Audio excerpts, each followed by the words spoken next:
Nous sommes en Allemagne. L'Allemagne en Europe est un moteur considéré comme une stabilité exemplaire des États de l'Union européenne. Mais cette fois-ci, après 3 ans, la coalition vole en éclats, surtout par la dernière sortie médiatique du chancelier qui a limogé son ministre des Finances. Qu'est-ce qui se passe? Comment expliquez-vous cette situation au sein de la coalition allemande? Je crois qu'une des premières leçons que l'on peut tirer de cet épisode, c'est que l'expérience des coalitions montre ses limites dès lors que vous avez des attelages hétéroclites qui parviennent dans un premier temps à obtenir une majorité, mais qui ont visiblement du mal à additionner des programmes électoraux qui, dans la réalité, ne sont pas toujours compatibles. Et on voit souvent que c'est sur les questions économiques, les questions environnementales, les questions de société que se fragmente, se fracture ce type de majorité. Traditionnellement, les pays du nord de l'Europe sont beaucoup plus ouverts à ce type de coalition. Vous avez bien évidemment l'Allemagne, les Pays-Bas, la Belgique, les pays du Nord comme la Suède, mais on voit aussi maintenant, depuis quelques années, une montée en puissance de l'extrême droite, puisque vous avez des thèmes qui ne sont pas toujours, je dirais, mis en avant par les familles écologistes, libérales ou sociodémocrates qui font le pari de concourir pour une élection en vue d'obtenir un certain résultat. Ce qui a fait défaut au chancelier allemand, c'est bien évidemment la capacité à pouvoir mener une politique économique cohérente lorsque vous avez dans l'attelage gouvernemental des gens qui sont pour davantage de protection sociale et qui... Dans le même cas, vous avez des gens qui sont plus pour davantage de dérégulation économique ou pour davantage de privatisation. Et on voit très bien qu'il y a un vrai dilemme entre ces différentes options.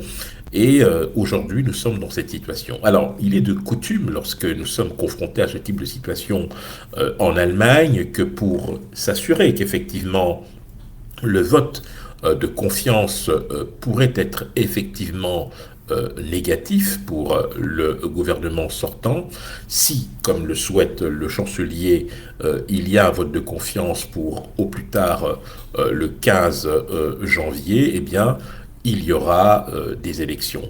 Le président allemand aura 21 jours pour effectivement acter le fait qu'il faille précisément aller dans cette direction.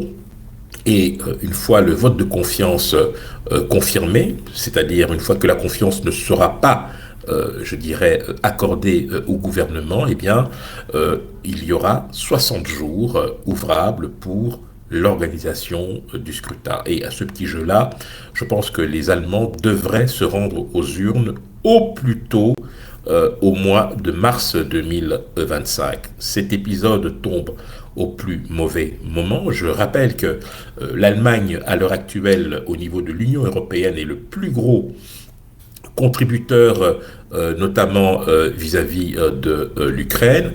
Le président allemand, qui peut-être pour des raisons symboliques pourra se rendre en Azerbaïdjan, mais en tout cas, le chancelier allemand n'ira pas, puisque la crise politique qui secoue son pays lui interdit justement de pouvoir se rendre à l'international pour de tels rendez-vous. Vous l'avez évoqué tout à l'heure, vous l'avez effleuré, cette 29e COP sera vraiment une COP à minima, puisque les acteurs majeurs ne seront pas de la partie. Mais pour revenir en Allemagne, si vous le permettez, nous entrons dans une zone de très grande incertitude, car je rappelle que l'AfD, qui est l'extrême droite allemande, a remporté bon nombre d'élections locales ces derniers mois, et l'idée même de voir arriver au niveau fédéral un tel parti pourrait évidemment alimenter de funestes souvenirs. Suivez mon regard. Lors du sommet de politique de l'Union européenne, Emmanuel Macron s'est retrouvé face à ses pairs. Il a interpellé l'Union européenne à devenir une force, parce qu'ils ne doivent pas être des herbivores, ils doivent devenir des carnivores. Faire face à la Russie, aux États-Unis et à la Chine, sans être une puissance, à chaque fois, l'Europe sera influencée. Quelle lecture faites-vous de cette sortie médiatique après la réélection de Donald Trump? Henri de Alors, Broglie. ce qu'il faut d'emblée rappeler, c'est que dans son propos, Emmanuel Macron a plutôt appelé les Européens à être des omnivores, c'est-à-dire qu'ils aient la capacité d'être à la fois des carnivores et des herbivores, et donc ils sont obligés de s'adapter à la situation actuelle. Aujourd'hui, on le voit, les Russes ne font aucun cadeau aux Européens. Je ne vous parle même pas des Chinois sur le plan commercial. Aujourd'hui, Donald Trump va probablement exercer une forme de chantage sur la sécurité collective. Et l'appel d'Emmanuel Macron, c'est ni plus ni moins un appel à davantage de cohérence. Car je l'ai dit tout à l'heure en introduction, beaucoup de pays européens vivent dans une sorte de rente sécuritaire. Or, cette époque est désormais révolue pour deux raisons. La première, c'est que vous avez au sein de l'Union européenne des lignes de fracture entre les atlantistes, historiques, on les connaît, hein, les Belges, les Espagnols, les Portugais, les Français. Et puis vous avez des pays qui ont plutôt une approche plutôt multicarte avec le temps et qui leur donne cette possibilité de pouvoir négocier en bilatéral certains avantages, certaines conventions en dehors du cadre de la sécurité dite collective. Aujourd'hui, Trump est tout à fait conscient du fait qu'au niveau de l'Union européenne, il y a des difficultés à s'accorder sur une ligne qui se veut à la fois claire et cohérente, et il va vraisemblablement jouer là-dessus pour, je dirais, réduire le niveau d'intervention des États-Unis dans l'enveloppe globale de cette sécurité collective. Il y a de cela quelques mois, Emmanuel Macron, dans un discours resté célèbre, n'excluait pas la possibilité de pouvoir élargir le parapluie nucléaire français à l'Europe, une manière de prendre une forme de leadership sur un continent qui, aujourd'hui, sait qu'il ne peut plus compter sur les États-Unis comme ce fut le cas dans le passé.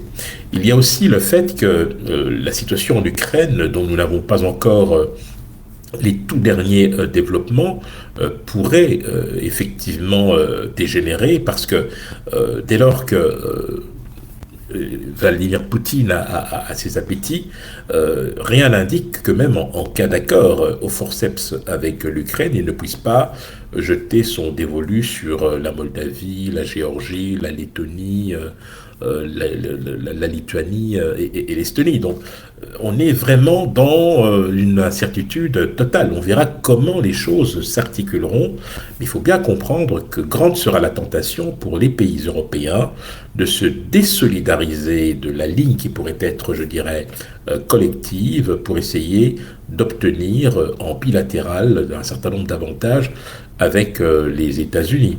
Et je pense que ce talon d'Achille qui colle à la peau des Européens n'est pas prêt de s'arrêter et les Américains, en l'occurrence Donald Trump, aura beau jeu de jouer sur les divisions apparentes des Européens sur ces questions régaliennes et importantes.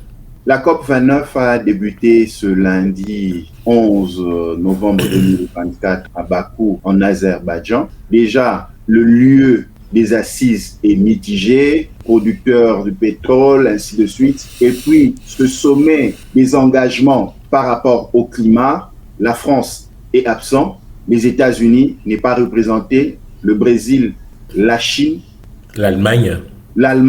Est-ce que les engagements pris pour pouvoir changer la tendance par rapport à la baisse du réchauffement climatique tiendra la route? Et surtout, qui mettra la main dans la poche pour soutenir les efforts des pays pauvres, tels que les pays en Afrique, qui participent à équilibrer le climat dans le monde? Henri Désiré Nzouzi. Alors, on ne va pas se mentir, hein, depuis la COP 26 à Glasgow et la COP 27 en Égypte, la conférence des parties, qui est en fait la convention cadre des Nations Unies pour le climat, a du plomb dans l'aile. Il y a beaucoup d'engagements qui avaient été pris lors de la fameuse COP de Paris, qui avait scellé d'une certaine manière ce fameux pacte mondial pour une réduction des émissions de gaz à effet de serre, de belles intentions, de belles paroles qui aujourd'hui sont, il faut bien le dire, restés lettres mortes. Alors, vous avez plusieurs acteurs. Vous avez d'abord un continent africain qui, en réalité, ne représente que 3 à 4% des émissions de gaz à effet de serre, et donc un continent qui est encore vierge en la matière. Vous avez une spécificité au sein du continent africain. Vous avez un pays, en l'occurrence la RDC, qui s'est déclaré volontiers pays solution, précisément lors de la COP26 à Glasgow, puisque la RDC, on le sait, a une empreinte carbone négative, c'est-à-dire que la RDC absorbe beaucoup plus de CO2 qu'il n'en émet, et vous avez un certain nombre de promesses qui ont été faites et qui n'ont jamais été suivies d'effet. Je me souviens, lors d'une émission que j'avais faite il y a de cela 2 ans, j'expliquais en fait que la crise de la Covid-19 avait à elle seule remis en cause un certain nombre d'engagements pris aussi bien à la COP de Paris et toutes les COP qui se sont suivies, pour une simple et bonne raison, c'est qu'il a fallu réaffecter des moyens dans, je dirais, des priorités qui n'avaient pas été, je dirais, prévues.